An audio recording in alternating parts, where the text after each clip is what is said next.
Puji Tuhan. Terima kasih Bapak, kami ucap syukur untuk malam hari ini kami telah memuji meninggikan Engkau.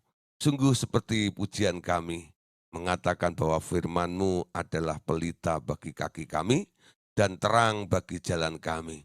Kami butuh Tuhan pencahayaan itu. Kami butuh sinar terang itu menerangi setiap hati kami. Sehingga di antara kami tidak ada yang hidup dalam kegelapan. Sehingga kegelapan itu boleh kami halau, menyingkir dari kehidupan kami, sehingga kami boleh berjalan terus dari terang kepada terang yang sempurna di dalam Engkau. Terima kasih Bapa, kami ucap syukur malam hari ini kami boleh bersama-sama untuk kembali belajar firman-Mu pada malam hari ini. Kami percaya Tuhan Yesus, semua yang boleh kami pelajari malam hari ini boleh bermanfaat bagi kami semuanya, dan kami boleh mengerti setiap kehendak dan rencana-Mu dalam setiap kehidupan kami. Terima kasih Bapak, kami ucap syukur memberkati setiap anak-anak Allah yang telah bergabung pada malam hari ini. Kami juga memberkati mereka yang masih berusaha untuk masuk dalam acara Zoom meeting pada malam hari ini. Minta malaikat surga membantu mereka supaya mereka tidak mengalami kesulitan untuk bergabung dengan Zoom pada malam hari ini. Hingga mereka tidak ketinggalan dalam pengajaran firman yang akan bersama-sama kami bahas di tempat ini. Terima kasih Bapak. Kami ucap syukur dalam nama Tuhan Yesus Kristus, semua yang percaya boleh berkata bersama-sama. Amin. Nah, Ibu Saudara, puji Tuhan, malam hari ini kita kembali untuk mengadakan online discipleship. Kita masih membahas tentang satu tema, yaitu tentang air yang hidup. Ya. Nah, ini bagian yang ketiga. Saya harap malam hari ini merupakan bagian yang terakhir, lalu besok kita akan melanjutkan tema yang berikutnya, yaitu tubuhmu adalah bait sucinya. Nah, Bapak Saudara, tadi malam saya bahas tentang sesuatu yang di mana Tuhan sendiri sudah menjanjikan kepada kita bahwa Dia akan memberikan kepada kita hati yang baru. Ya, itu adalah janji yang diberikan. Jadi pemulihan yang dilakukan oleh Allah di dalam kehidupan kita ini nanti akan menghasilkan yaitu hati yang baru, ya. Hati yang baru itu bukan hati yang direnovasi, hati lama yang direnovasi, tapi benar-benar hati yang diganti oleh Allah, ya. Diganti oleh Allah dengan hati yang baru. Di mana hati yang baru itu memiliki karakteristik daripada Allah sendiri dan ada benih ilahi di dalamnya sehingga hati yang baru itu bisa taat, hati yang baru itu bisa nurut, hati yang baru itu bisa mengerti akan hatinya Tuhan. Nah, Bapak Saudara, penggantian hati dengan yang baru adalah proses yang amat mudah ya seharusnya. Kenapa? Hal ini bisa menjadi amat sulit bagi orang-orang yang mencoba untuk memiliki hati yang baru. Ya, kenapa?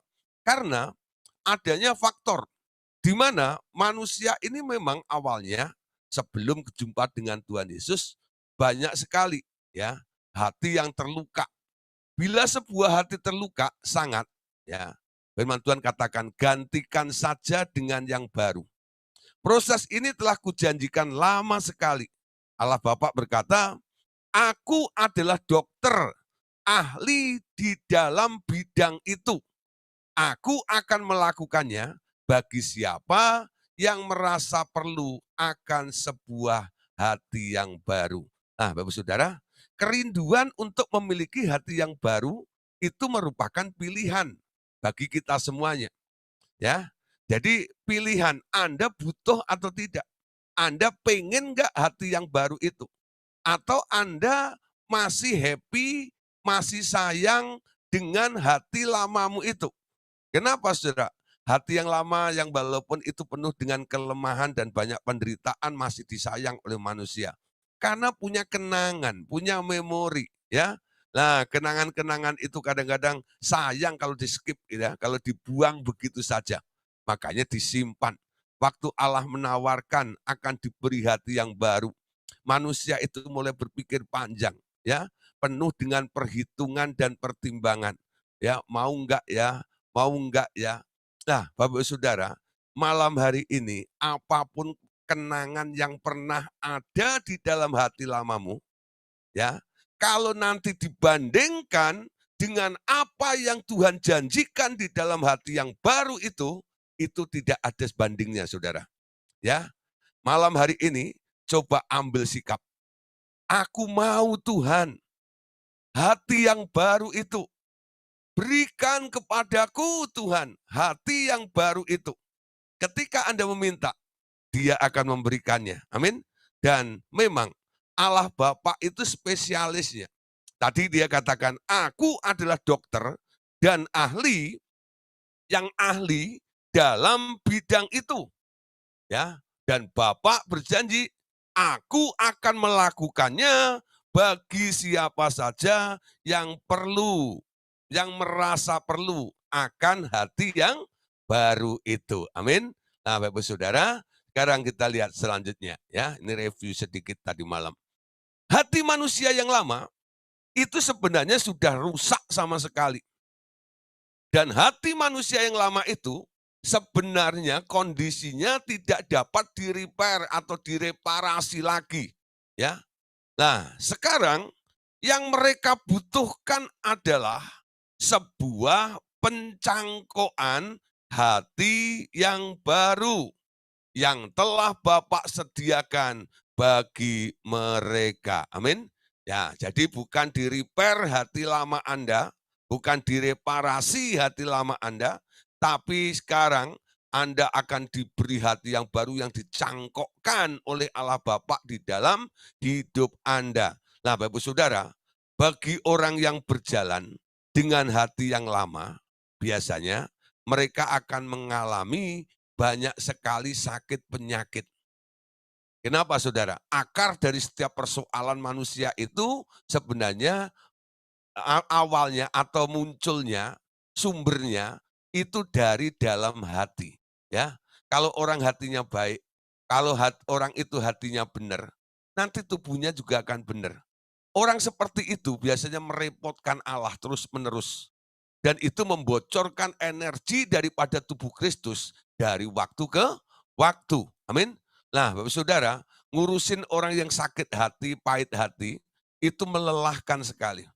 Ya, saya sebagai hamba Tuhan yang sering mendapatkan WA atau orang telepon untuk konseling, kadang-kadang mereka datang ke rumah atau ketemuan di mana saya diundang ke rumahnya. Lalu muncullah orang-orang yang tadi dikatakan sebenarnya masalahnya sumbernya karena sakit hati, tidak bisa mengampuni, tidak bisa menerima, dan kecewa dengan manusia, kecewa dengan Tuhan, kecewa dengan lingkungannya. Macam-macam. Semuanya kalau dideteksi, sebenarnya masalahnya adalah di dalam hati orang itu. Lalu saya sering katakan, jika hatimu baik, jika hatimu beres, sebenarnya masalah nggak akan terjadi seperti ini. Ya, coba jaga hatimu dengan segala kewaspadaan, karena dari situlah akan memancar kehidupan. Amin. Jadi menjaga hati ya, atau memiliki hati yang baik, yaitu hati yang baru, itu perlu. Ya, kenapa? Kondisi hati lama Anda itu sudah parah sebenarnya. Mari saudara ya, malam hari ini benar-benar minta kepada Bapak, Bapak berikan aku hati yang baru itu. Sehingga aku tidak lagi menderita oleh dampak daripada kondisi hati lama yang bergejolak di dalam hidupku ini. Nah, orang-orang yang memakai hati yang lama itu, berjalan dengan hati yang lama itu melelahkan Tuhan, melelahkan juga tubuh Kristus, melelahkan juga para hamba-hamba Tuhan. Betul nggak? Ya, nanti kalau Anda sudah mulai pelayanan dan Anda sudah mulai dicari orang, lalu Anda mulai konseling dengan orang-orang seperti itu, nanti Anda akan mengerti apa yang saya katakan. Ini bukan curhat kami, bukan. Ya, kami dengan rela, kami dengan segenap hati, dengan ikhlas melayani tubuh Kristus, melayani Bapak Ibu Saudara, ya. Tapi kondisi seperti ini sangat disayangkan. Kenapa? Ini menguras energi. Sesuatu yang harusnya tidak perlu berlarut-larut. Yang harus di-stop, yang harus dihentikan renungkan malam hari ini. Amin. Nah, jadi mulai caranya gimana? Mulai dididik, belajar, didewasakan supaya bisa mandiri, punya hubungan dengan Tuhan karena punya hati yang baru dan Tuhan ada di dalam dirinya. Ya, itu caranya cuma satu, untuk memangkas ya hati-hati yang lama yang menguras energi di dalam anggota tubuh Kristus ini cuma satu. Ya, caranya apa? Didewasakan. Ya, didewasakan. Mulai belajar ya. Jadi memang program kami adalah mendewasakan Bapak Ibu Saudara. Kami latih Bapak Ibu Saudara. Kami beri arahan, kami beri contoh-contohnya, kami beri firman-Nya juga, ya. Nah, ada kuasanya kalau perlu ada, ya, kalau hal-hal ada yang mengikat dalam kehidupan Anda, ada masa lampau yang masih menjerat dalam kehidupan Anda, pernah kita lakukan juga pelayanan inner healing dan pelayanan pelepasan. Selebihnya, Anda harus punya tanggung jawab hidupmu sendiri dengan Tuhan. Amin. Nah, jangan membocorkan energi tubuh Kristus ya, dan itu terus menerus. Nah, Bapak Ibu Saudara, sekarang kita lihat ya apa yang dikatakan oleh Bapak malam hari ini ya tentang hati yang baru ini ya. Bapak berkata, "Benar anakku, aku membutuhkan waktu juga untuk mendirikan tubuh Kristus yang sehat dan berkualitas." Amin. Ya, yang berkuasa di bumi ini. Aku harus melakukan penggantian hati ini secepat-cepatnya. Kalau tidak, banyak pekerjaan yang terbengkelai sebelum waktu itu berakhir. Bapak katakan sekali lagi, aku akan mengajarimu bagaimana melakukannya di dalam prakteknya. Amin. Nah, Bapak Saudara, ternyata ini betul sekali. Allah Bapak mengajar kita banyak hal sehingga kita bisa mempraktekkan untuk mendapatkan hati yang baru tersebut. Mari kita baca Yeskiel 11 ayat 19 sampai 20. Aku akan memberi mereka hati yang lain dan roh yang baru di dalam batin mereka. Juga aku akan menjauhkan dari tubuh mereka hati yang keras dan memberikan mereka hati yang taat supaya mereka hidup menurut segala ketetapanku dan peraturan-peraturanku dengan setia. Maka mereka akan menjadi umatku dan aku akan menjadi Allah mereka. Ya, Bapak Saudara, perhatikan Saudara, Tuhan masuk dalam hati seseorang menjadi Allah Tuhan di dalam kehidupan mereka. Dampaknya, ya, hati yang keras itu dijauhkan, ya. Hati yang baat itu diberikan mulai terjadi di dalam kehidupan kita. Amin. Nah, anakku, ya, aku akan melakukan perkara-perkara besar dalam daerah ini. Aku hendak mengajarkan engkau tentang pencangkokan hati ini. Bukan hanya sekedar menyembuhkan hati seseorang. Ya, bukan sekedar menyembuhkan hati seseorang. Tapi proses pencangkokan ini akan menggantinya hati Anda ya sepenuhnya menjadi hati yang baru secara total. Amin. Bukan hanya menyembuhkan hati seseorang, tapi menggantinya secara total. Amin. Nah, tapi saudara perhatikan, pada saat kesadaran mereka bertumbuh ke arah hadirnya roh anakku, yaitu Tuhan Yesus, mereka akan mulai menyadari perlunya mengganti hati mereka yang usang itu dengan yang baru, yaitu yang dibawa oleh benih anakku. Bila tidak, hidupnya akan tetap tidak akan berguna bagiku. Ya, mari kita baca lagi ayatnya. Yeskiel 36, 25 sampai 29. Aku akan mencurahkan kepadamu air jernih yang akan mentahirkan kamu dari segala kenajisanmu dan dari semua berhala-berhalamu. Aku akan mentahirkan kamu. Kamu akan kuberikan hati yang baru dan roh yang baru di dalam batinmu. Dan aku akan menjauhkan dari tubuhmu hati yang keras Dan kuberikan kepadamu hati yang taat.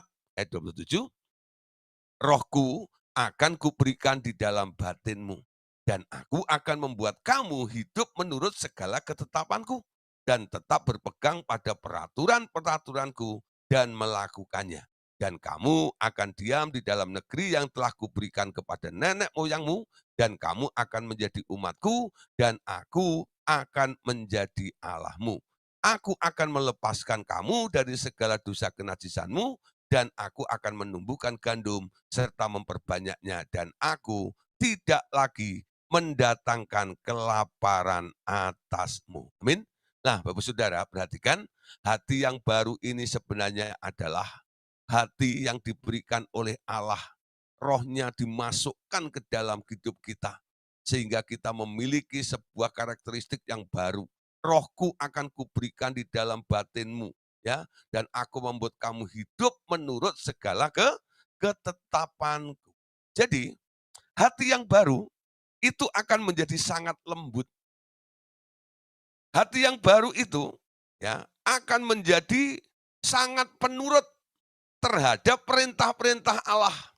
Sementara yang lama selalu ingin hal-hal yang berbeda dengan keinginan Allah itu sendiri. Amin. Nah, sementara saudara, ya, ketika orang sudah lahir baru, bukan berarti mereka ini sudah hati lamanya sudah keluar dari dalam dirinya, belum. Jadi mereka memiliki dua hati. Jadi untuk sementara, ketika dua hati itu ada bersama-sama dalam diri seseorang, semakin sering orang itu mau mendengar suara hati daripada Tuhan Yesus, mereka akan bertumbuh dengan cepat di dalam anugerah itu. Nah, nanti akan tiba, saudara, saatnya di mana ketika hatinya yang lama menolak firman Allah dan enggan untuk mendengar suara Allah lagi, saat itu biasanya ia akan berhenti bertumbuh. Bahkan boleh dibilang cenderung untuk merosot lagi. Kenapa saudara? Ya, karena dia mulai memakai hati yang lama. Bila seseorang memakai hati yang lama dan yang baru berganti-ganti, akan selalu terjadi banyak kebingungan. Mereka yang hatinya mengasihi aku dengan kuat akan mampu membedakan hati mana yang sedang mereka pergunakan pada suatu waktu. Amin. Nah, Bapak Saudara, malam hari ini kita akan masuk bagian ini, ya. Jadi, orang yang memiliki hati yang baru nanti akan punya tekad, punya sikap yang lebih kuat lagi di dalam mengasihi Tuhan. Mengasihi dengan segenap kekuatannya, ya. Mengasihi dengan segenap kekuatannya. Jadi sebenarnya di dalam Alkitab ini ada dua perintah yang penting, dan itu disebut sebagai dua perintah terutama yang tertulis di dalam Alkitab. Dan dua perintah itu adalah bisa kita lihat dari Markus pasal 12 ayat 29 sampai ayat yang ke-31. Markus 12 ayat 29, ya, sampai ayat yang ke-31. Jawab Yesus, hukum yang terutama ialah, dengarlah hai orang Israel, Tuhan Allah kita itu Esa. Ya, ayat 30, kasihilah Tuhan Allahmu dengan segenap hatimu dan dengan segenap jiwamu dan dengan segenap akal budimu dan dengan segenap kekuatanmu. Ayat 31, dan hukum yang kedua ialah kasihilah sesamamu manusia seperti dirimu sendiri. Tidak ada hukum lain yang lebih utama daripada kedua hukum ini. Ya, Markus 12, 29 sampai ayat 31. Ini sebenarnya sebuah rangkuman. Rangkuman dari dua loh batu yang diberikan oleh Allah kepada Musa, yang di dalamnya tertulis 10 perintah Allah. Ya, tadi dikatakan Hei dengarlah, hei orang-orang Israel, Tuhan Allah kita, Tuhan itu Esa. Ya, jadi Tuhan itu masih menyambungkan ketika dia berbicara kepada murid-muridnya ini tentang apa yang pernah diberikan kepada bangsa Israel pada waktu dipimpin oleh Musa kala itu. Ya, di mana Musa diberi dua loh batu oleh Allah.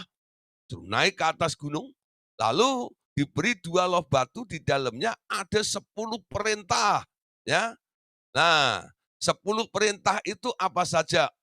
Ya, satu, jangan ada padamu Allah lain di hadapanku, karena aku adalah Allah yang cemburu. Ya, yang kedua, jangan membuat bagimu patung yang menyerupai apapun, baik yang ada di atas di langit, yang di bumi dan di bawah di air. Ya, nah yang ketiga dan sujud menyembahnya. Yang ketiga adalah apa namanya? Jangan menyebut nama Tuhan dengan sembarangan atau dengan sia-sia.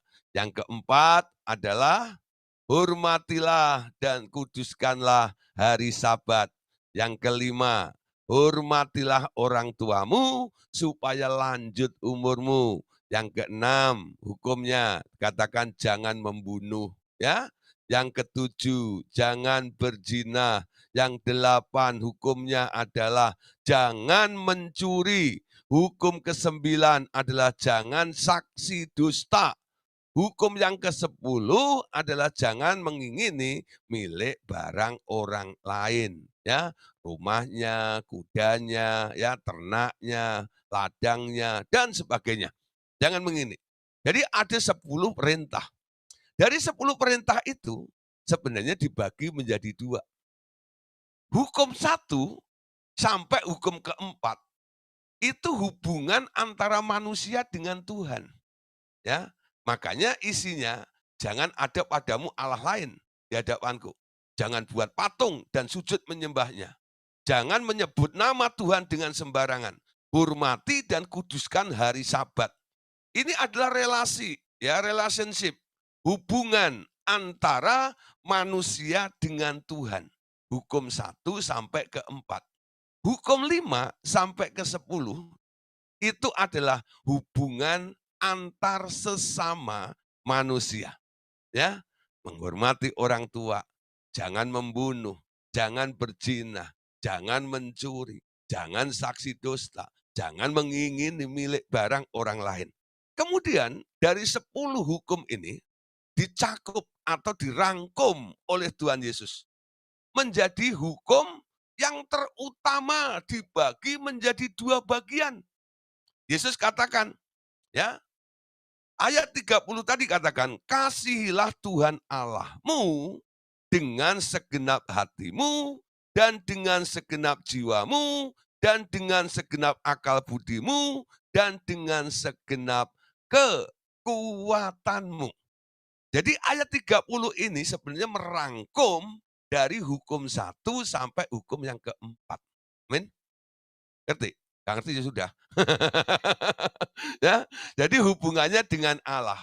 Kalau Anda mulai mengasihi Tuhan, jangan dengan seperempat hati, jangan dengan setengah hati, atau 3/4 hati.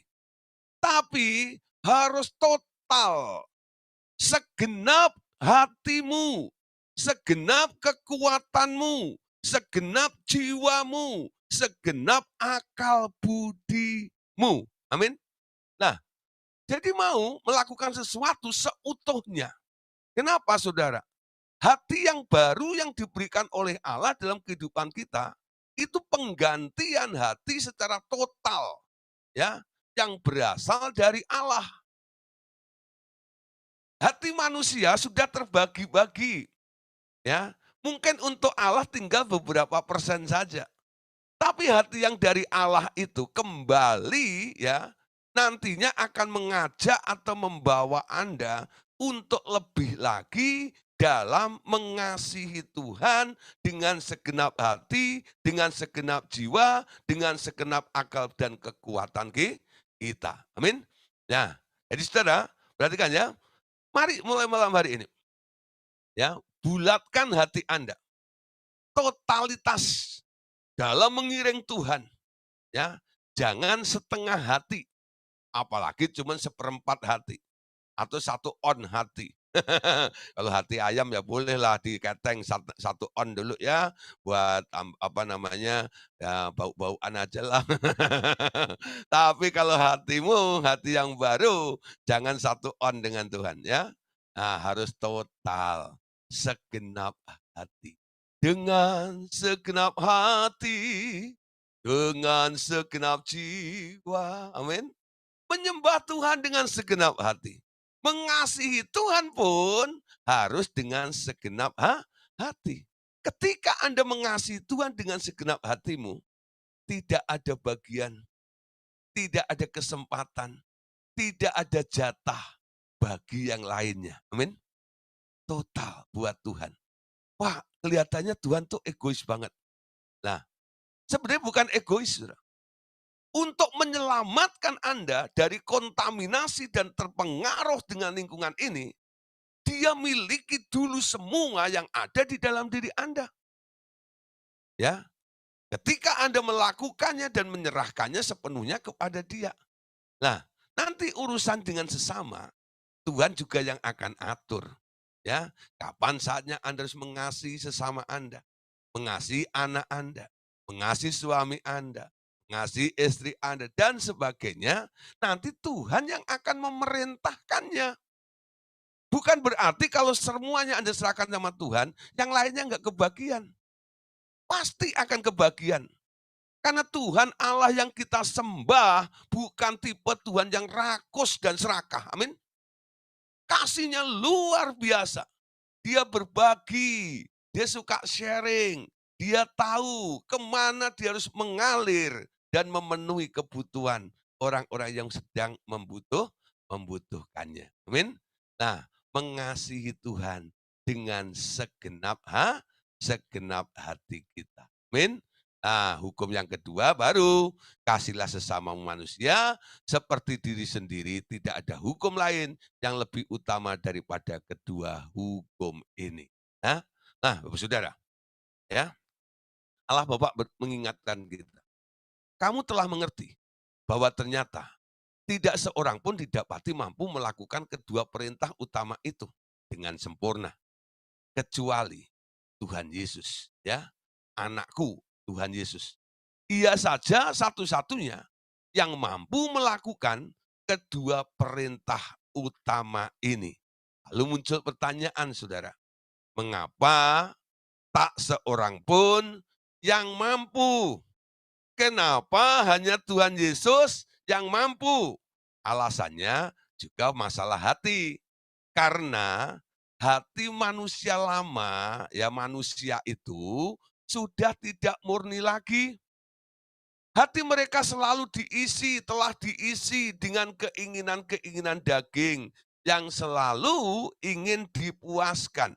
Jadi ketika dituntut untuk mengasihi dengan segenap hati, mustahil. Kenapa? Sudah terisi, sudah ada jatah-jatah ya yang harus dipuaskan, yaitu keinginan-keinginan dagingnya. Amin. Nah, biasanya saat kita menemukan seseorang yang mengalami luka batin, yang nampaknya tak tersembuhkan lagi, nah kita harus bisa memberitahukan kepadanya tentang adanya atau sebuah hati yang baru yang memang Bapak telah sediakan. Dan ajak dia untuk menerima pemberian ya hati ini. Hati Tuhan Yesus atau boleh dikatakan juga itu merupakan kopi dari hati Tuhan Yesus. Maka hati Tuhan Yesus itu nanti akan mulai berfungsi di dalam dia. Amin. Jadi sekarang bukan main tengkang-tengking, saudara. Ya.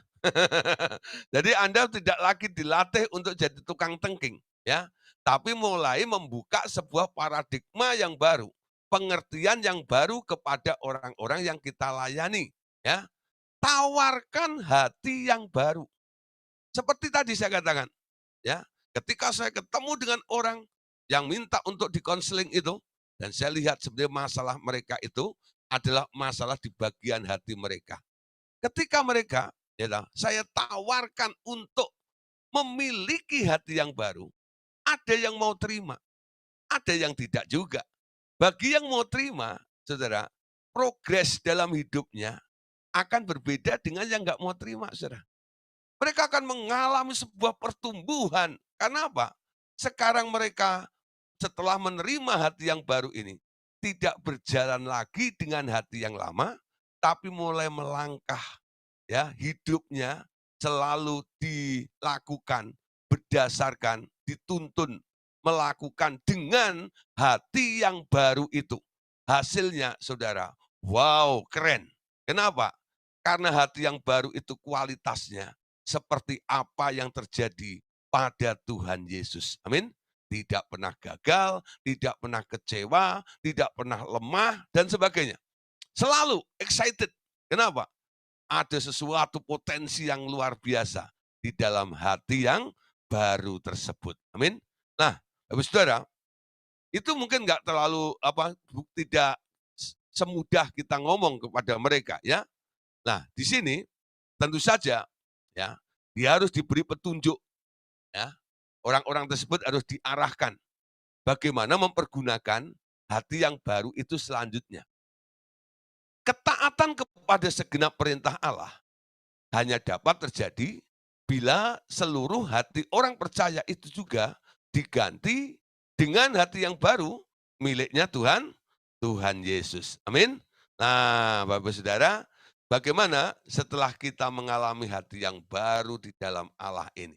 Nah, disinilah kita nanti akan melihat hati yang baru itu akan mengalirkan pancaran-pancaran, aliran-aliran, ya.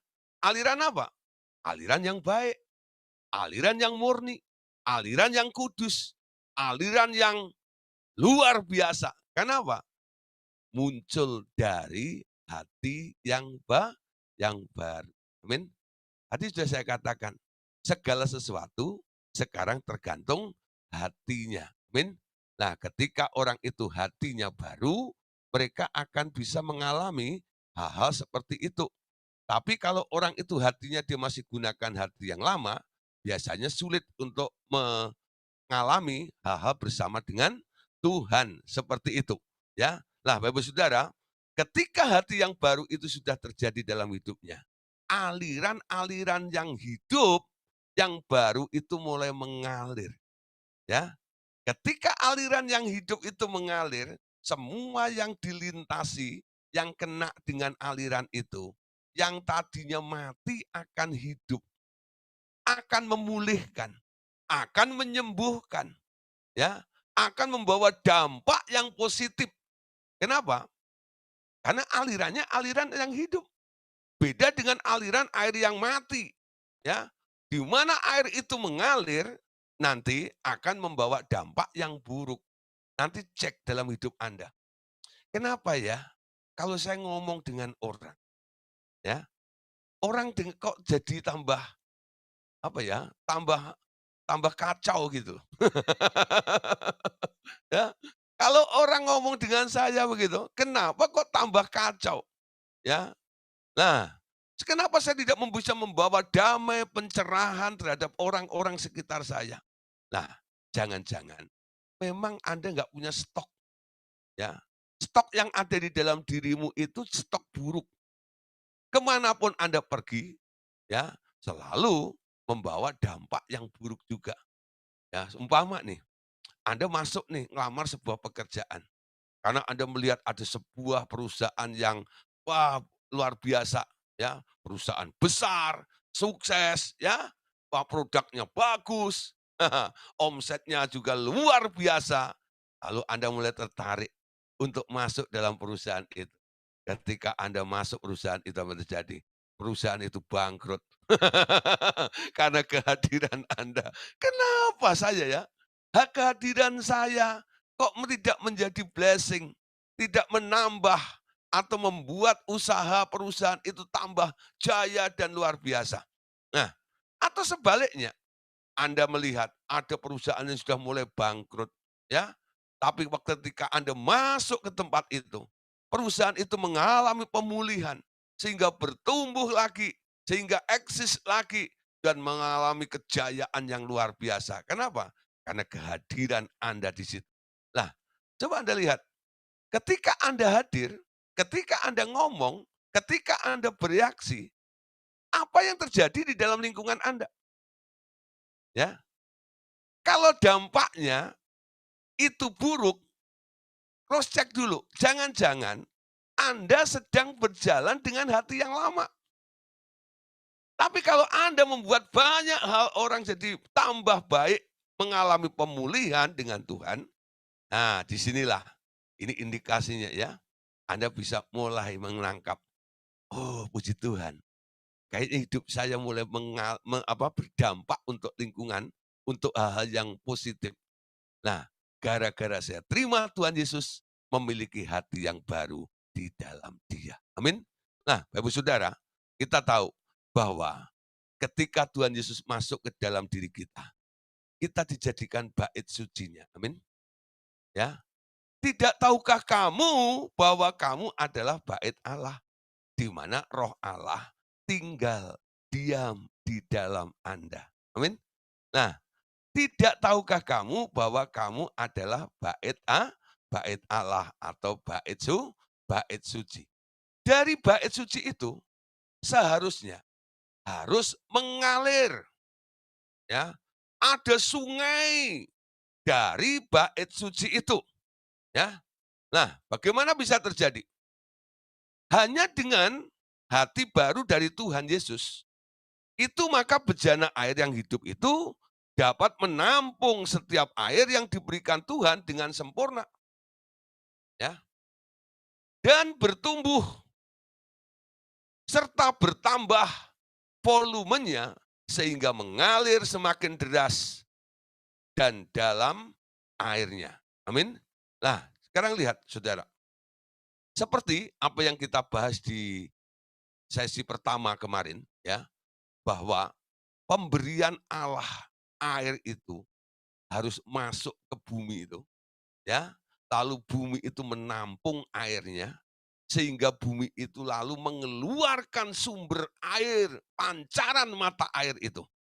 Begitu juga dengan orang yang percaya kepada Tuhan Yesus, seperti perempuan Samaria yang haus akan air itu, lalu diberi air hidup oleh Tuhan, setelah dipuaskan oleh Tuhan, hidupnya, tubuhnya menjadi bait sucinya Allah. Dia pulang ke kampungnya, memancarkan air itu kepada semua orang yang dijumpainya. Ya, harusnya seperti itu. Kenapa? Karena bejana hatinya tidak bocor. Sehingga air yang didapat dari Allah itu tertampung dan semakin hari semakin meluap, semakin banyak di dalam diri Anda. Amin. Saya harap Bapak Saudara yang ikut kelas online discipleship seperti malam hari ini, ya hampir tiap malam, Senin sampai Jumat. Ya, dulu Senin sampai Minggu. Tapi kayaknya saya potong Senin sampai Jumat. Ya, Sabtu Minggu saya pakai untuk keluarga. Ya, Senin sampai Jumat ya saya bagikan firman. Firman itu adalah air. Ya, Anda sedang diisi dengan air. Seberapa banyak air yang ada di dalam diri Anda? Sekarang persoalannya seperti itu. Kalau air itu Anda cek di dalam diri Anda tidak ada, jangan-jangan bejana hatimu retak. Bejana hatimu bocor. Betul nggak? Benahi dulu, beresin kebocoran keretakannya itu. Dengan cara mengampuni, menerima orang-orang yang salah dengan Anda. Ada klarifikasi, ada rekonsiliasi, ada pemberesan dalam diri Anda. Sehingga bejana hatimu menjadi bejana yang baik. Ya, ketika Anda mendengar firman yang adalah air hidup itu, semakin membual, semakin banyak lagi. Oh hari ini tahu ini, hari ini tahu itu. Oh ada ini Pak ya, oh ada itu juga ya. Terima kasih Tuhan. Banyak pengetahuan tentang kebenaran firman yang boleh kita terima. Semakin hari, semakin bertambah besar anugerahmu. Amin. Nah, semakin hari Anda harusnya menjadi semakin berhikmat, bukan? Kenapa? Pengetahuan yang dari Allah itu membuat Anda semakin tumbuh dalam hikmatnya, ya.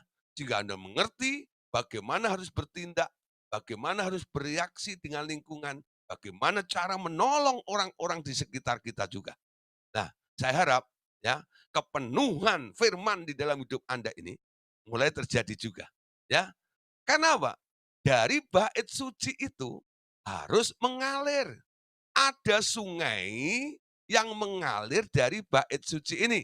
Nah, ini merupakan suatu ketetapan yang sudah Tuhan rancangkan jauh-jauh hari tentang adanya sungai yang akan mengalir dari bait suci itu. Nah, Bapak Saudara, seperti yang pernah dilakukan bangsa Israel di zaman Tuhan Yesus, mereka menimba air dari kolam Siloam dan menuangkan air dari bejananya di bawah kaki mezbah di pelataran luar bait suci dan membentuk aliran-aliran air yang mengalir terus keluar ke pintu gerbang timur menjadi sungai kecil yang mengalir ke lembah Kidron, ya. Lah Bapak Saudara, karena ya bait suci yang dibuat oleh Salomo, ya, pun Musa itu belum ada sungai yang keluar dari situ. Makanya orang-orang Israel membuat sungai, ya, buatan. Dengan cara apa? Mereka ambil dari bejana itu air dari itu lalu dituang di pinggir-pinggir bait suci itu, lalu mereka membuat parit seolah-olah membuat sungai di dekat sekitar halaman bait suci itu sampai mengalir ke lembah Kidron sana itu. Nah, dikucurkan terus, kucurkan terus, sampai mengalir alirnya seperti itu. Ya. Nah, Bapak Saudara, itu merupakan suatu profetik ya yang dilakukan oleh bangsa Israel untuk kedepannya bahwa akan muncul bait suci yang dari dalamnya akan mengalir aliran-aliran air yang hidup tersebut. Amin. Nah, perhatikan, demikian akan terjadi dalam zaman antikristus. Nanti akan ada mata air yang membual dengan kencang sekali dari sebelah selatan mezbah itu. Air yang menuju keluar pintu gerbang timur dan berubah menjadi sungai yang menghanyutkan penyerbu-penyerbu yang hendak menajiskan bait suci itu.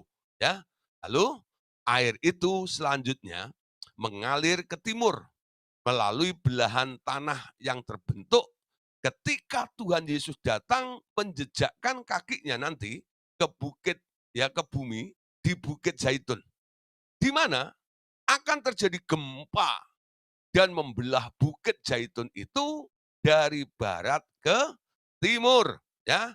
Coba kita lihat dalam Zakaria pasal 14 ayat 4 sampai 5. Pada waktu itu kakinya akan berjejak di Bukit Zaitun yang terletak di Yerusalem, ya. Ah, mana di? Pada waktu itu kakinya akan berjejak di Bukit Zaitun yang terletak di depan Yerusalem di sebelah timur. Bukit Zaitun itu akan terbelah, ya. Dan dua, ya, terbelah dua dari timur ke barat sehingga terjadi suatu lembah yang sangat besar. Setengah dari bukit itu akan bergeser ke utara dan setengahnya lagi ke selatan.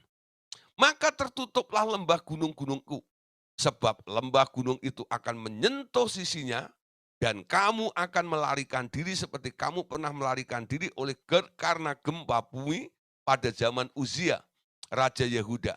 Lalu Tuhan Allah, ya, lalu Tuhan Allahku akan datang dan semua orang kudus akan bersama-sama dengan dia. Ya. Nah, ayat 6 dan 8 sampai 8. Maka pada waktu itu tidak akan ada lagi udara dingin atau keadaan beku. Tetapi akan ada satu hari-hari itu diketahui oleh Tuhan dengan tidak ada pergantian siang dan malam. Dan malam pun menjadi siang. Pada waktu itu akan mengalir air kehidupan dari Yerusalem. Setengahnya mengalir ke Laut Timur dan setengah lagi mengalir ke Laut Barat. Hal itu akan terus berlangsung dalam musim panas dan dalam musim dingin. Nah, Bapak Saudara, untuk mengetahui penjelasan ini kita coba melihat dari kitab Daniel. Daniel 9 ayat 26 sampai 27. Ya, ini apa yang disampaikan oleh Allah tentang nubuatan akhir zaman. Sesudah ke-62 kali 7 masa itu, akan disingkirkan seorang yang telah diurapi. Padahal tidak ada salahnya apa-apa. Maka datanglah rakyat, seorang raja memusnahkan kota dan tempat kudus itu. Tetapi raja itu akan menemui ajalnya dalam air bah. Dan sampai pada akhir zaman akan ada peperangan dan pemusnahan seperti yang telah ditetapkan. Raja itu akan membuat perjanjian itu menjadi berat bagi banyak orang selama 1 kali 7 masa. Pada pertengahan 7 masa itu, ia akan menghentikan korban sembelian dan korban santapan di atas sayap kekejian. Ya, di atas sayap kekejian akan datang yang membinasakan sampai memusnahkan yang telah ditempahkan menimpa yang membinasakan itu. Nah, untuk memahami ini kita lihat catatan ini, saudara. Ya, nah yang ditulis dalam materi kita, ya, perhatikan saudara, Anda baca dalam New King James Version, ya, sudah kalimat, maka datanglah rakyat seorang raja, memusnahkan kota dan tempat kudus itu. Ya, sebenarnya kalimat ini diakhiri dengan sebuah titik. Baru mulai kalimat yang kedua. Jadi sebenarnya tidak nyambung seperti apa yang kita bahas, yang kita baca dalam terjemahan bahasa Indonesia itu. Jadi ada potongan-potongan ya, ini bicara tentang siapa, ini bicara tentang siapa, ini bicara tentang apa, begitu ya. Kalimat ini diakhiri dengan sebuah titik. Baru mulai kalimat yang kedua. Ya, yang berbunyi, tetapi raja itu akan menemui ajalnya dalam air bah dan sampai pada akhir zaman akan ada peperangan dan pemusnahan seperti yang telah ditetapkan, ya. Nah, kalau boleh disimpulkan, ya, atau sebenarnya lebih tepat kalau seluruh ayat itu berbunyi begini. Ayat ya 26 dan 7 ya. Sesudah ke-62 kali 7 masa itu akan disingkirkan seorang yang telah diurapi padahal tidak ada salah apa-apa. Ya, titik. Perhatikan ya. Jadi ini bicara tentang sesuatu yang beda nih. Lalu masuk ya setelah titik ini bicara tentang hal yang lainnya. Maka datanglah rakyat seorang raja memusnahkan kota dan tempat kudus itu. Ya. Nah, sekarang perhatikan akhir dari semua itu ialah akan terjadi sebuah banjir, ya. Dan telah ditetapkan bahwa perang itu akan berakhir dengan kehancuran. Namun dia akan mendapatkan sebuah ikatan janji atau covenant dengan orang banyak selama 7 tahun. Tetapi pada pertengahan dari 7 tahun itu, ia akan menghentikan korban sembelian dan korban santapan. Dan di atas sayap kekejian akan datang yang membinasakan sampai pemusnahan yang telah ditetapkan itu menimpa yang membinasakan itu. Amin. Ya. Nah, Bapak Saudara, jadi coba kita akan bahas ya potongan-potongannya. Ya, ada 4 bagian dari ayat itu sebenarnya, peristiwa-peristiwa apa yang akan terjadi sampai nanti akhirnya kita menemukan bahwa sebenarnya dari bait suci itu akan mengalir aliran air itu atau sungai, ya. Nah, bagian pertama Saudara, kalimat itu berbicara tentang kematian Tuhan Yesus, ya, yang diurapi, ya. Dia tidak salah apa-apa tapi dibunuh, gitu loh ya.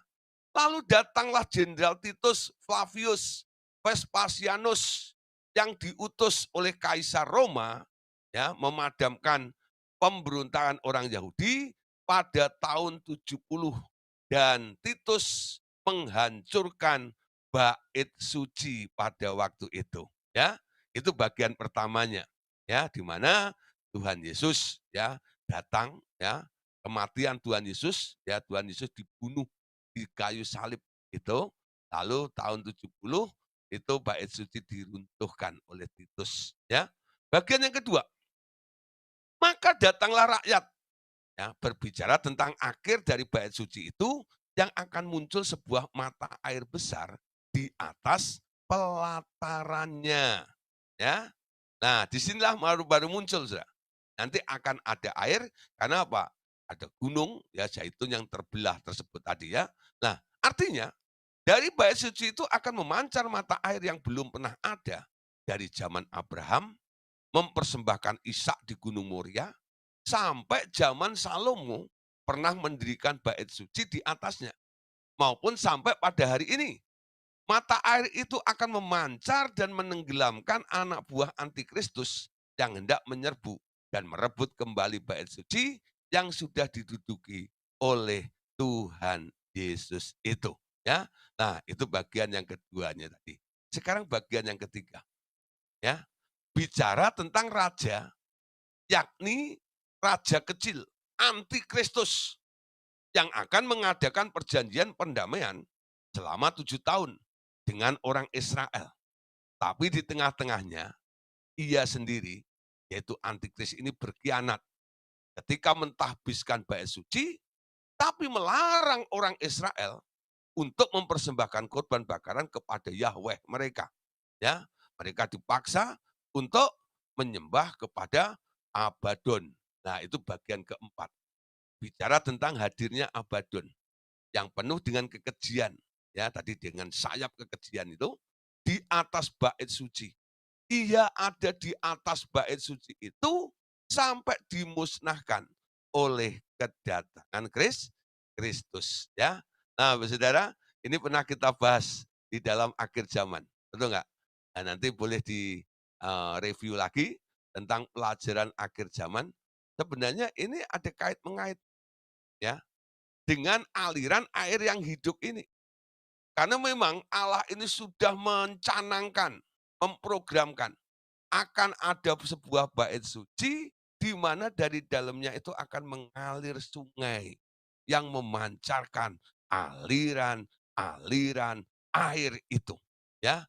Nah, Bapak Saudara, sekarang kita lihat ya, itu sudah dimulai ketika Abraham mempersembahkan anaknya dalam Kejadian pasal 22 ayat yang ke-22. Kita lihat ya, tadi disinggung juga ya.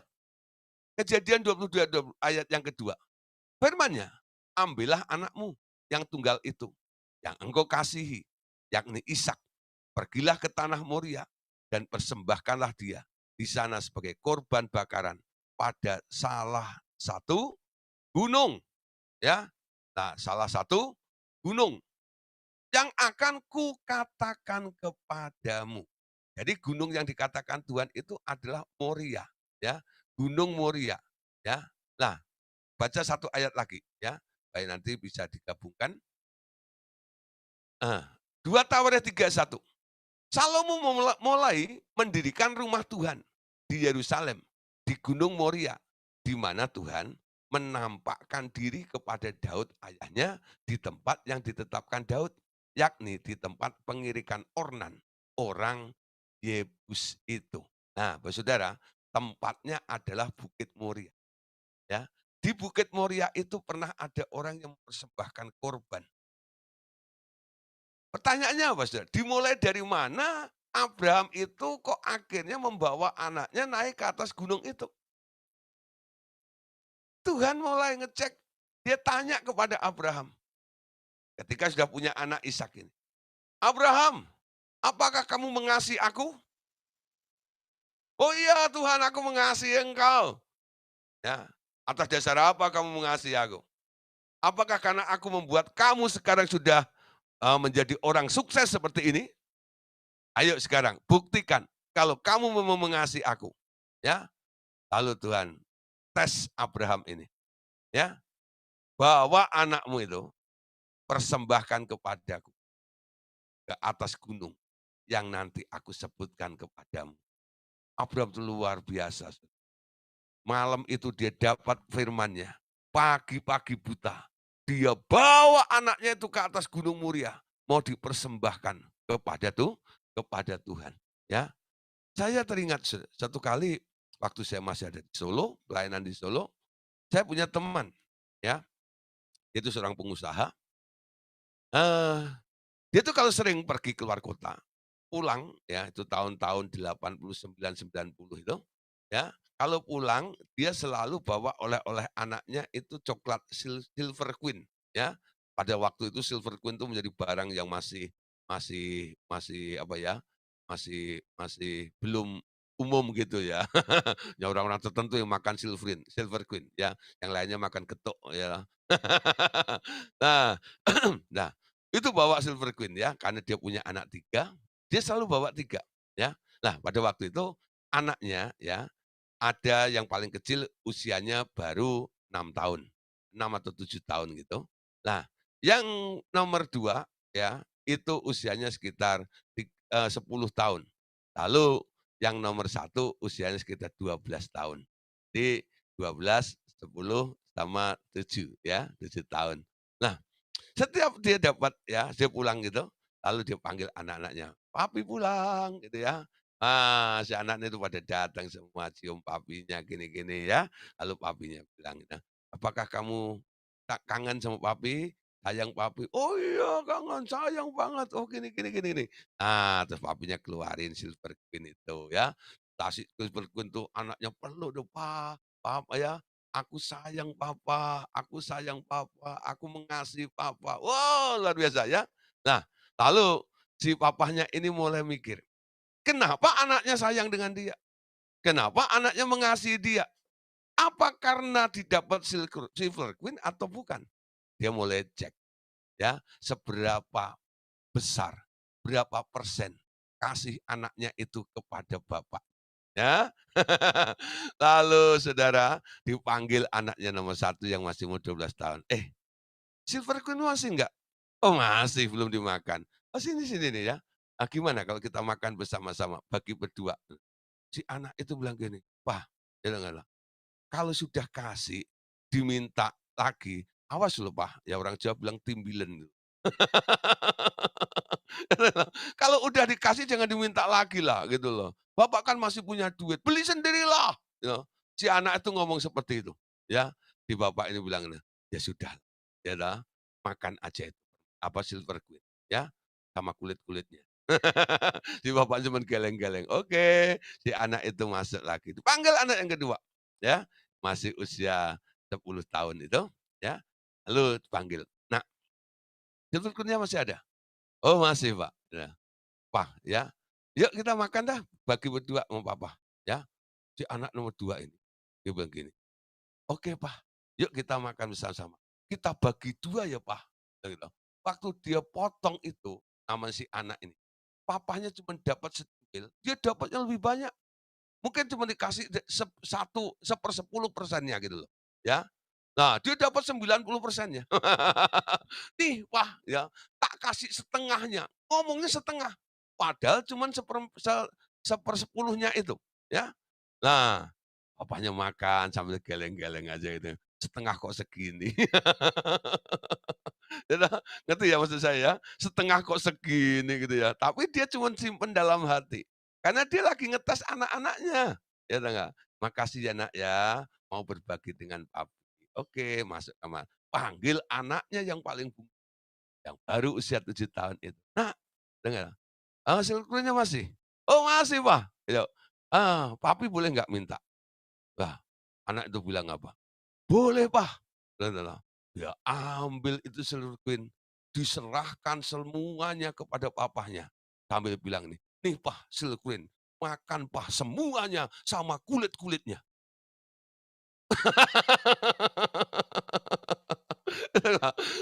Ya, mungkin dia dengar tadi, ya toh, waktu si anak nomor 1 tadi itu, dia nggak mau kasih, papanya kan bilang juga itu, "Ya sudah nggak apa-apa, makan sendiri itu sama kulit-kulitnya," itu. Ya, sekarang dibalas sama si bungsu itu. "Nih Pah, semuanya Pah aku berikan kepadamu, makanlah Pah sama kulit-kulitnya." Nah, saudara, ya dengar loh, cerita yang saya berikan ini, ya, ini benar-benar nyata, ya, pernah terjadi. Nah, kalau kita gambarkan dengan kisah kasih kita kepada Tuhan, kira-kira Anda menjadi anak nomor 1, Anda menjadi anak nomor 2, atau Anda menjadi anak nomor 3? pasti semua akan jawab jadi anak nomor 3, bukan? Nah, tapi coba kebenarannya, pengennya jadi anak nomor 3. Tapi kondisi Anda hari ini kira-kira anak nomor 1 atau nomor 2? Saya jamin 1000%, pasti nomor 1. Betul nggak? Nah, kalau supaya kelihatan rohani, pasti nomor 2. Yang nomor 3, belum pernah ada. Karena apa? Yang nomor 3 itu hanya bisa dilakukan kalau Anda punya hati yang baru, yaitu kopi daripada hatinya Yesus. Amin. Ngerti nggak saudara? Manusia itu egois. Nggak kayak Yesus. Anda harus punya hati kopinya Yesus itu loh. Baru bisa mengasihi dengan segenap hati Anda seperti itu. Amin. Nah, Abraham ini gambaran yang luar biasa. Ketika diminta seluruhnya, yaitu masa depannya Ishak itu, dia rela naik ke atas gunung itu. Resikonya banyak, saudara. Pulang bisa dimaki-maki istrinya. Mana anak gua?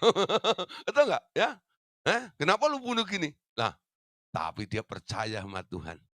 Nah, dalam perjalanannya itu, ketika naik ke atas gunung, ya, itu bujangnya suruh tinggal di bawah, itu hanya Abraham dan Ishak, bukan? Lalu Ishak itu suruh bawa kayunya, sementara Abraham bawa pisaunya sama apinya. Di jalan itu Ishak tanya, ya, hingga ada lagu, ada anak bertanya pada bapaknya, ya tahu nggak? Pah, pah, pah, pah, pah. Kayunya sudah ada, apinya sudah ada, pedangnya sudah ada, pisaunya sudah ada. Mana dombanya?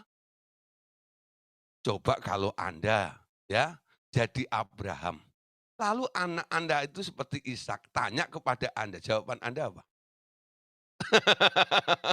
Jawaban Anda apa coba? Eh, apakah Abraham bilang ini, "Dombanya kamu," gitu? Enggak, saudara. Jawaban Abraham itu sangat bijaksana, ya. Nanti Tuhan yang akan menyediakannya. Amin. Itu sama seperti pada waktu Tuhan Yesus menawar kepada Bapaknya, "Bapak kalau boleh lalukan cawan ini daripadaku, tapi bukan kehendakku, tapi kehendakmu yang akan terjadi." Amin. Dia tahu semuanya itu ada di bawah kendali Tuhan. Amin. Dia yang sedang bekerja. Hati yang baru itu hati yang dikendalikan oleh Tuhan. Ya. Dia yang memutuskannya, dia yang bertanggung jawab, dia yang menanggung resikonya juga. Nah, kita hanya nurut saja. Kita percaya, berserah kepada Tuhan. Amin. Nah, saudara, coba kalau Abraham bilang, "Dombanya kamu." Oh, itu si Ishak taruh itu kayunya dilari. Itu pasti ceritanya beda di Alkitab, ya. Nah, kalau Abraham salah menjawab, dia bilang, "Kamu dombanya, kamu akan aku potong." Itu pasti dilempar kayunya, dilari, maka terjadilah kejar-mengejar antara papa dengan anak. Nah, untung tidak terjadi. Kenapa?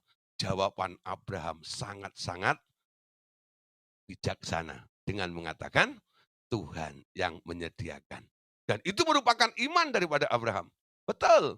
Sampai di atas gunung itu, ketika Ishak itu mau dipersembahkan, ya, ada suara, "Abraham, Abraham, jangan bunuh anak itu, karena aku tahu hatimu." Amin. Eh, karena aku tahu hatimu sangat mengasihi aku. Eh, ayo saudara mulai. Ketika kita datang sama Tuhan, Tuhan bisa melihat hati Anda. Hati anak pertama, hati anak kedua, atau hati anak ketiga. Dia tahu persis hatimu. Ya, Anda tidak bisa bohong dengan Tuhan. Seberapa persen Anda mengasihi Tuhan? Tuhan mau Anda mengasihi Dia 100% dengan segenap hati kita. Amin. Nah, Bapak Saudara, supaya tergenapi apa yang ditulis dalam kitab Wahyu pasal ya Kitab Wahyu pasal 19 sampai ayat yang ke-20. Maka tertangkaplah binatang itu dan bersama-sama dengan dia nabi palsu yang telah mengadakan tanda-tanda di depan matanya, dan dengan demikian ia menyesatkan mereka yang telah menerima tanda dari binatang itu dan yang telah menyembah patungnya. Keduanya dilemparkan hidup-hidup ke dalam lautan api yang menyala-nyala oleh belerang. Nah, saudara, nanti akhirnya ya binatang yaitu Abaddon dan nabi-nabi palsu yaitu antikris akan diringkus. Ya, nah sekarang, saudara.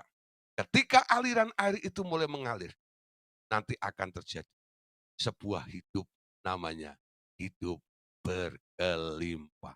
Amin. Nah, abundant ya of life. Jadi ini hidup berkelimpahan, ya.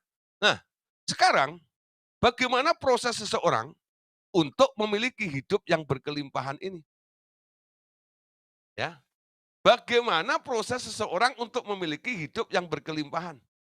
Hidup duniawi itu sebenarnya hanya pendek. Hanya bila hidup itu ditukar dengan hidup Tuhan Yesus, barulah hidupnya berlanjut terus. Dengan rela kehilangan hidup lamanya, maka barulah ia beroleh hidup yang baru itu. Amin. Ya. Nah, sekarang hidup seseorang itu tergantung dari keadaan hatinya, bukan? Ya. Hidup seseorang tergantung dari keadaan hatinya. Kalau ya sekarang kita lihat, bila seseorang memiliki hidup, hatinya akan penuh dengan firman Allah. Dan sebaliknya juga, seorang yang hatinya penuh dengan firman Allah, ia akan memiliki hidup yang berkelimpahan pula. Amin. Nah, sekarang tandanya gini ya, orang yang hidup hatinya penuh dengan firman. Orang yang hatinya penuh dengan firman, mereka akan hidup dalam kelimpahan. Kalau bicara tentang hidup kelimpahan, jangan mikirnya duitmu segudang gitu loh, jangan. Ya, hidup berkelimpahan itu begini, saudara. Anda akan punya sesuatu yang lebih, sehingga Anda bisa menjadi blessing, menjadi berkat bagi orang lain ketika orang itu membutuhkan. Itu enggak? Ya. Nah, mulai belajar. Orang kaya sama orang berlimpah itu hal yang berbeda. Ya, Tuhan mengatakan orang kaya sulit untuk masuk surga. Karena banyak hartanya. Tapi orang berkelimpahan itu, betul nggak ya? Itu spirit, itu roh. Kalau toh Anda punya sesuatu, apa yang Anda miliki tak pernah habis untuk digunakan, bahkan ada sisanya dan bisa untuk orang lain di sekitar Anda juga. Amin. Itu orang yang memiliki roh kelimpahan, ya. Elia itu punya roh kelimpahan yang luar biasa. Dia mengadakan banyak mujizat. Contoh ya, ketika ketemu dengan janda Sarfat, ya, barangnya berapa? Segenggam tepung, tapi bisa dimakan, betul nggak? Sampai keadaan sudah normal kembali, ya. Elisa juga sama, tetes minyak, betul nggak? Bisa dipakai untuk bayar utang, sisanya masih banyak lagi. Itu kelimpahan saudara namanya. Amin. Nah, jangan pernah berpikir, aku akan memberi, aku akan berbagi kalau aku sudah kaya. Orang yang selalu punya slogan, ya, konsep seperti itu, saya sudah membuktikan. Saya sudah melihat beberapa contoh. Orang yang selalu ngomong seperti itu, sampai kapanpun dia tak pernah berbagi dengan orang lain. Kenapa? Namanya kaya itu relatif. Sudah punya 1 M, dia pengen 2 M, pengen 10 M. Sudah punya 10 M, ember, ya, masih terus lagi dong, betul nggak? Eh, kalau perlu seluruh dunia itu jadi miliknya dia itu loh. Orang yang pengen kaya akan jatuh ke dalam banyak pencobaan. Kenapa? Ada roh rakusnya, ada roh serakahnya di situ. Tapi kelimpahan itu hal yang berbeda. Saya tidak berdoa supaya Bapak Ibu Saudara jadi kaya. Tapi saya berdoa supaya Bapak Ibu Saudara menjadi orang yang berkelimpahan. Amin. Ya, berkelimpahan. Amin. Nah, kalau nggak setuju ya sudah. Ya, saya tidak pernah mendoakan orang jadi kaya. Tapi janjinya Tuhan, aku datang untuk memberikan hidup dan hidup dalam segala kelimpahan. Amin. Nah, orang yang berlimpah karena hidupnya penuh dengan firman. Amin. Hidupnya penuh dengan firman. Kenapa orang yang hidupnya penuh dengan firman mereka baru mengalami kelimpahan? Karena, saudara, kekuatan itu datangnya dari firman. Amin. Kekuatan itu datangnya dari firman. Ya, seperti contoh, bayi yang minum susu dengan kuat. Mereka, bayi ini akan bertumbuh dengan lebih cepat dan memiliki kekuatan. Tapi bayi-bayi yang kurang minum susunya tak mampu mengembangkan hidupnya dengan bebas itu. Amin. Nah, firman itu seperti air, engkau tahu itu, dan tak seorang pun dapat menampung air bila bejana mereka bocor atau retak. Oleh karena itu, ya, kita tahu luka batin itu yang menyebabkan bejana seseorang menjadi bocor, ya. Nah, sehingga air itu tidak akan mampu membasuh atau menyembuhkan tubuhnya maupun pikirannya sendiri. Tapi sebaliknya, mereka yang hatinya telah dipulihkan nanti akan menampung banyak air hidup yang berlimpah-limpah dan sanggup untuk menyembuhkan luka bangsa-bangsa. Amin. Mengertikah engkau? Ya. Nah, tadi saya katakan Yohanes 10 ayat 10. Ya. Hidup kelimpahan itu yang dijanjikan oleh Tuhan dalam hidup kita. Pencuri datang hanya untuk mencuri dan membunuh dan membinasakan. Perhatikan ya, itu pekerjaannya pencuri. Ya, mencuri, membunuh, dan membinasakan. Dia curi damai Anda, dia bunuh masa depan Anda, dia binasakan Anda, ya karena Anda kecewa, menolak Tuhan, nanti masuk neraka. Aku datang, atau Tuhan Yesus datang, supaya mereka mempunyai hidup dan hidup dalam segala kelimpahan. Amin. Ya, dalam segala kelimpahan. Nah, itu janjinya Tuhan, yaitu untuk memberikan hidup dalam segala kelimpahan. Amin. Nah, hidup berlimpah-limpah seperti yang Tuhan Yesus janjikan itu bukan berarti kelimpahan secara material, ya. Seperti yang saya katakan tadi, ya. Bukan berarti hidup dalam berkelimpahan secara material. Karena ini adalah hal hidup yang lebih real, ya, yang lebih real dari hidup di dalam daging. Nah, hidup apa itu?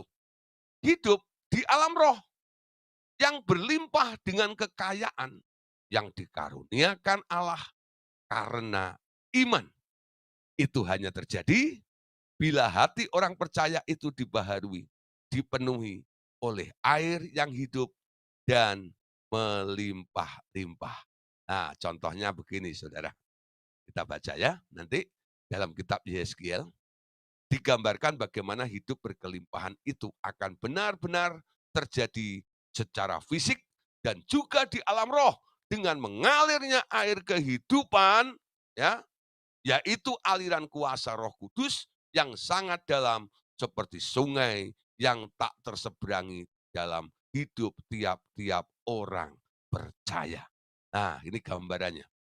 Yeskiel pasal 47. Ya, Yeskiel 47 ayat 1 dan ayat yang kedua. Nah, saudara, kita baca tentang Yeskiel pasal 47 itu bagus sekali. Ya, ini gambaran daripada bait suci yang mengalirkan aliran-aliran air yang hidup. Kemudian ia membawa aku kembali ke pintu bait suci. Dan sungguh ada air keluar dari bawah ambang pintu bait suci itu dan mengalir menuju ke timur. Sebab bait suci juga menghadap ke timur dan air itu mengalir dari bawah bagian samping kanan dari bait suci itu sebelah selatan mezbah. Lalu diiringnya, aku keluar melalui pintu gerbang utara. Dan di bawahnya aku berkeliling dari luar menuju pintu gerbang luar yang menghadap ke timur. Ya, sungguh air itu membual dari sebelah selatan. Ya, membual itu artinya berkelimpahan. Ya, wah luar biasa ya. Terus ayat 3 dan 5. Sedang orang itu pergi ke arah timur dan memegang tali pengukur di tangannya. Ia mengukur 1.000 hasta dan menyuruh aku masuk ke dalam air itu. Maka dalamnya sampai di pergelangan kaki.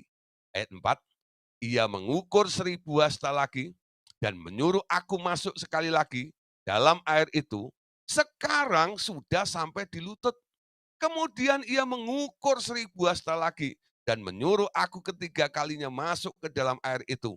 Sekarang sudah sampai di pinggang. Ayat 5, sekali lagi ia mengukur 1.000 hasta lagi. Sekarang air itu sudah menjadi sungai. Perhatikan ya, kata sungai ketemu di sini.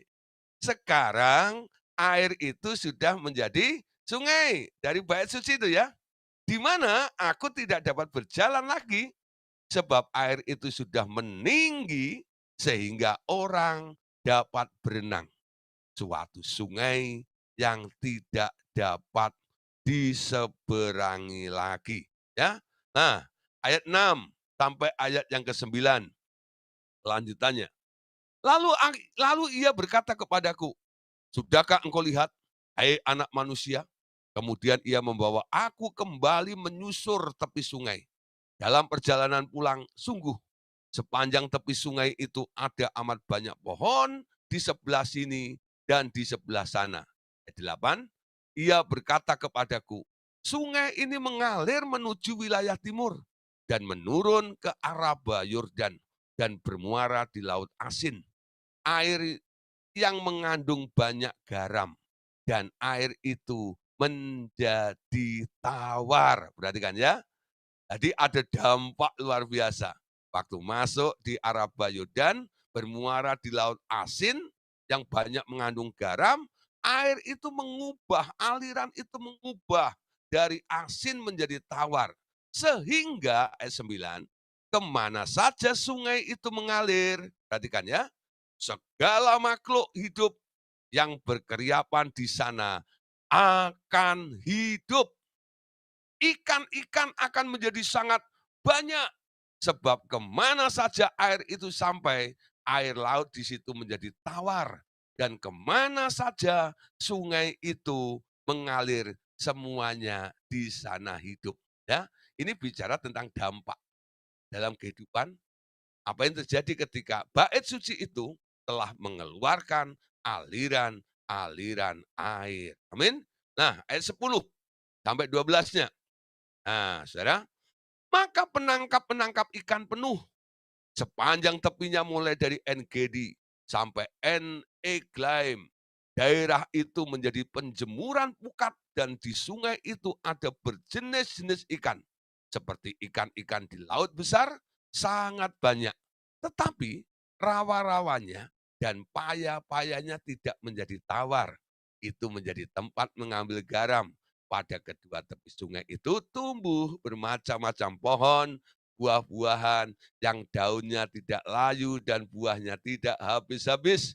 Tiap bulan ada lagi buahnya yang baru, sebab pohon-pohon itu mendapat air dari tempat kudus itu. Buahnya menjadi makanan dan daunnya menjadi obat. Wow. Keren ya. Jadi selama 3 sesi ini, kita membahas tentang aliran air yang hidup. Bicara tentang bait suci, tentang ini dan itu segala macamnya. Ujung-ujungnya apa saudara? Kita lihat keadaannya. Seperti apa yang Tuhan katakan, aku datang memberikan hidup dan hidup dalam segala kelimpahan. Itu akan terjadi. Ya. Jadi persyaratan pertama, jadikan hidupmu, tubuhmu, dirimu adalah menjadi bait suci dulu. Ya, jadikan dirimu bait suci dulu. Dengan cara mengundang Yesus masuk dalam hatinya. Ya, ketika saya ada di dalam sebuah rumah, saya tinggal di rumah itu, orang menyebut itu rumah saya, bukan? Ketika Tuhan tinggal masuk dalam hati Anda, Dia tinggal di dalam hati Anda. Artinya, rumahmu, tubuhmu itu adalah rumahnya Allah juga. Amin. Kenapa? Isinya Allah di dalam diri Anda. Jadikan dan pastikan bahwa Anda adalah bait suci. Amin. Dan bait suci itu nanti harus mengalirkan aliran-aliran sungai kehidupan seperti itu. Sehingga membawa dampak yang luar biasa. Membawa kehidupan, membawa kelimpahan yang besar sekali. Amin. Nah, saya harap saudara mulai ditangkap, benahi bejana hatimu. Sehingga benar-benar bisa memancarkan aliran air. Jangan menjadi bait suci yang tak pernah bisa memancarkan aliran air. Kenapa? Anda bait suci tapi luka batin terus, kecewa terus, hatimu pecah, hatimu retak. Orang seperti ini, bait suci yang tak mengalirkan air apapun juga. Amin. Yang selalu hanya untuk kepuasan diri sendiri biasanya. Ya, bocor ini, bocor itu dan sebagainya. Nah, jadilah ya bait suci yang punya cadangan air banyak. Wah, memancar air, mengalir, mengalir. Amin. Mulai alirkan. Saya harap saya kalau ketemu dekat dengan Pak Simon ya, saya merasakan ada yang mengalir gitu ya. Ya, gitu ya. Kapan itu? Jangan lama-lama. Jangan nunggu pakai lama. Amin. Jangan nunggu pakai lama. Inilah saatnya untuk berubah. Untuk mengubah keadaan Anda. Amin. Anda bukan orang yang nyedot terus dari orang lain. Tapi Anda menjadi supplier. Amin. Yang mengalirkan sesuatu untuk orang lain. Mindsetnya harus diubah.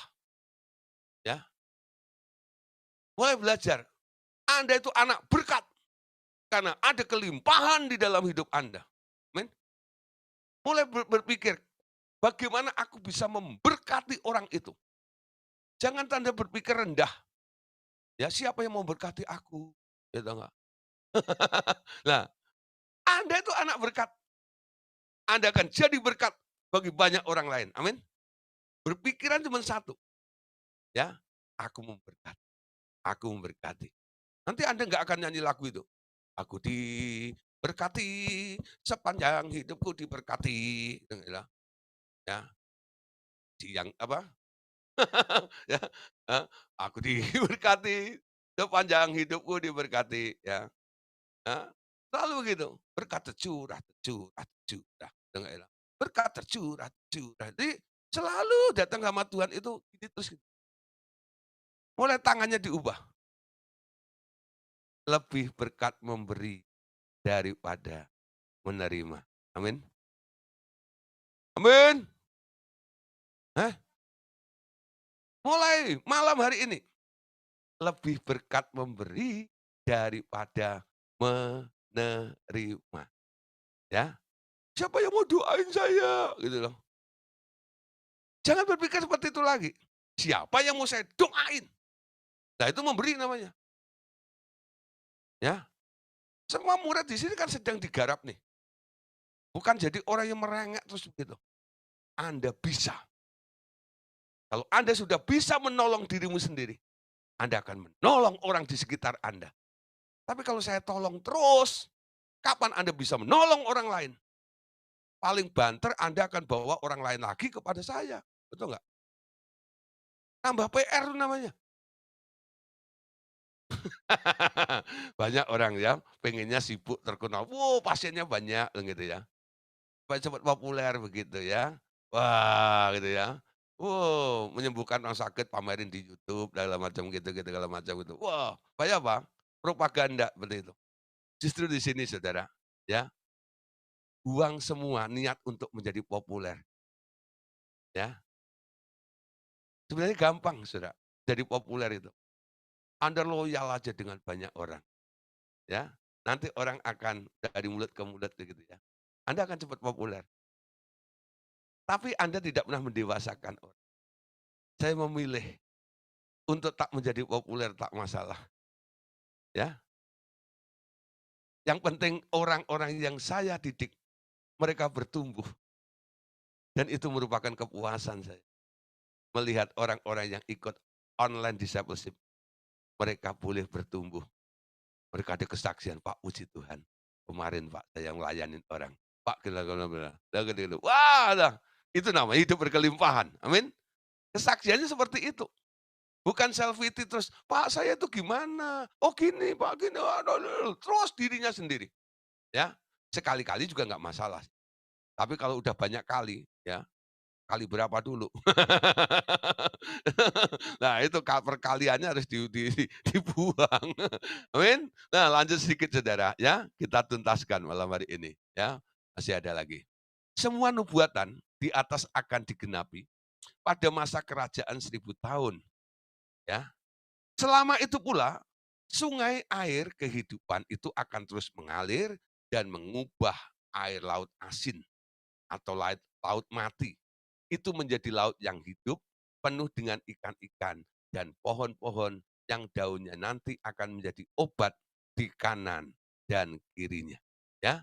Nah, nanti setelah langit baru dan bumi baru diciptakan, air yang hidup itu akan mengalir lagi dari tahta Allah Bapa dan tahta Anak Domba. Dan selama itu pula air yang hidup itu mengalir dari hati setiap anak-anak Allah yang percaya kepada Tuhan Yesus seperti yang tertulis dalam Alkitab. Amin. Wahyu pasal 22 ayat 2.